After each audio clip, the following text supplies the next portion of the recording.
पिता, पुत्र और पवित्र आत्मा के नाम पर आमीन। यीशु मसीह में प्यारे भाई और बहनों, आज हम हुदोस ईतो रविवार मना रहे हैं। ईतो एक सीरियक शब्द है जिसका अर्थ है कलीसिया या चर्च, और हुदोस सीरियक शब्द उसका अर्थ है नवीनीकरण या रिन्यूअल। यह कलीसिया के समर्पण का पर्व है। पुराने नियम में यरूशलेम ईशालय के समर्पण की याद में इस पर्व को यहूदी मनाने लगे, और यह 8 दिन का उत्सव था। जिस प्रकार हिंदू भाई बहन दीपावली मनाते हैं, उसी प्रकार यहूदियों के लिए ये पर्व एक प्रकाश का उत्सव था, पर्व था।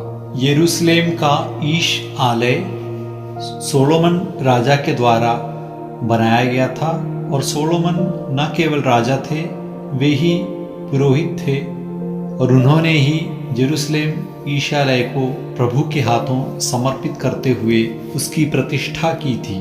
लेकिन बाद में बाबिलोन के राजा नेबुकदनेस्सर ने उस ईशालय को तहस नहस किया, लेकिन फिर एस्रा और नेहेमिया के नेतृत्व में प्रभु ने उस ईशालय का पुनः निर्माण करवाया, और ईशालय फिर से प्रभु के सामने पुनः समर्पित किया गया।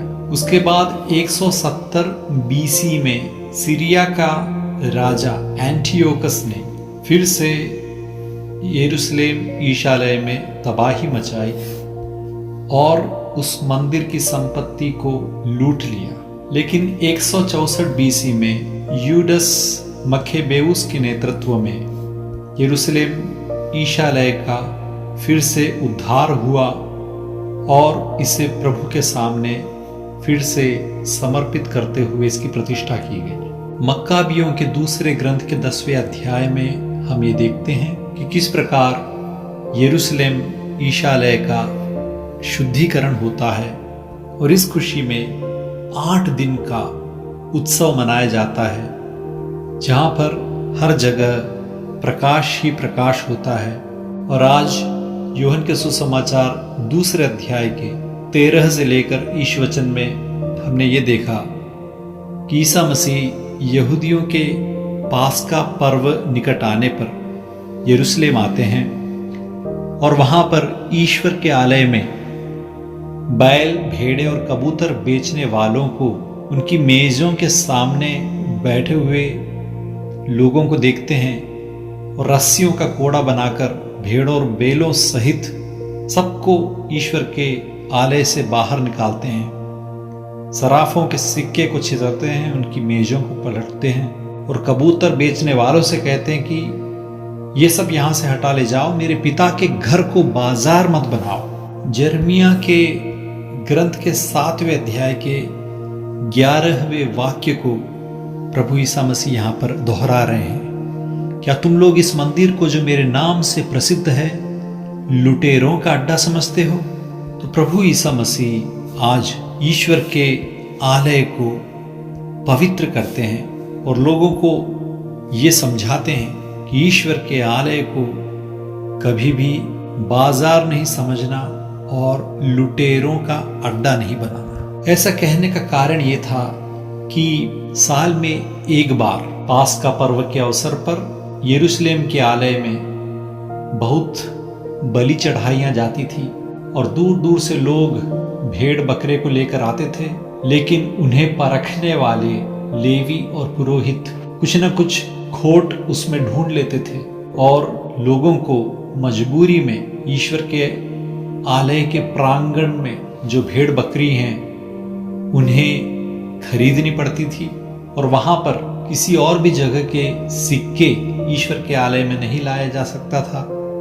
इसलिए वहाँ पर ईश्वर के आलय में चलने वाले शेकेल सिक्के से अपने सिक्कों को बदलना पड़ता था। तो ये इस प्रकार एक बहुत बड़ा बिजनेस बन गया था। ईश्वर के नाम पर लोगों को लूटा जा रहा था, और वे ये भी कहते हैं कि इस मंदिर को ढा दो और मैं इसे 3 दिनों के अंदर फिर खड़ा कर दूंगा। तब यहूदी बोलते हैं कि इस मंदिर के निर्माण में 46 साल लगे, और आप इसे 3 दिनों के अंदर खड़ा कर देंगे।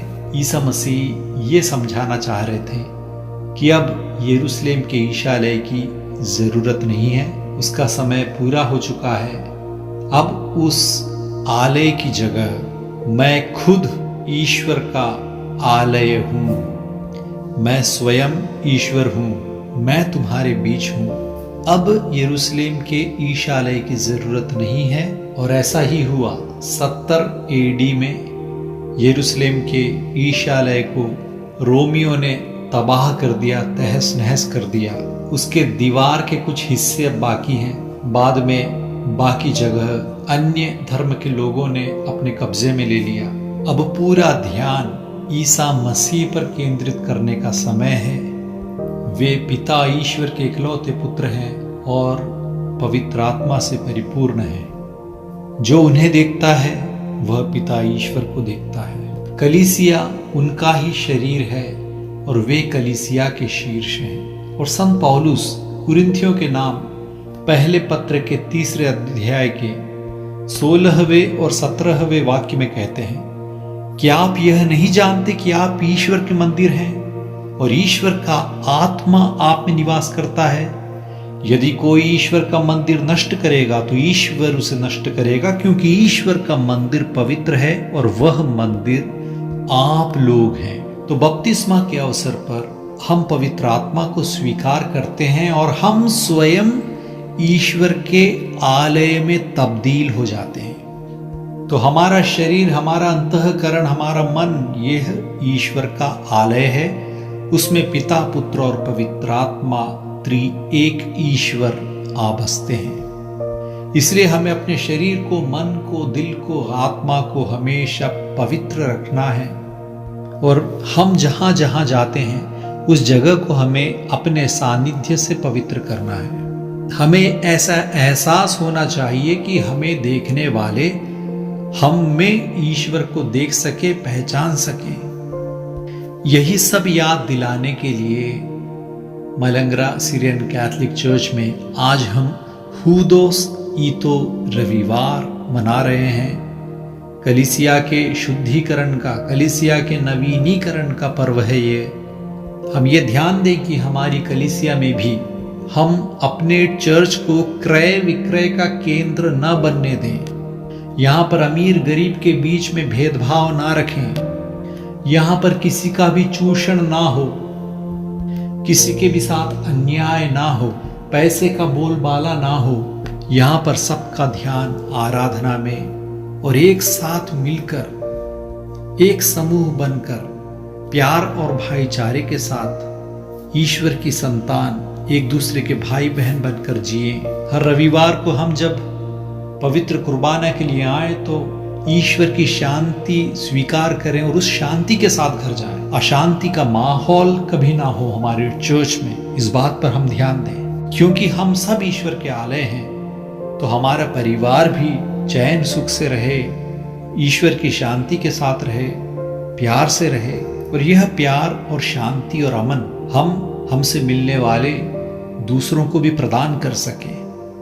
यह सब हमें याद दिलाने के लिए ही इस रविवार को हम हूदोस ईतो पर्व के तौर पर मना रहे हैं। आए हम अपने आप को ईश्वर के सम्मुख पुनः समर्पित करें। ईश्वर आप सबको अनुग्रहित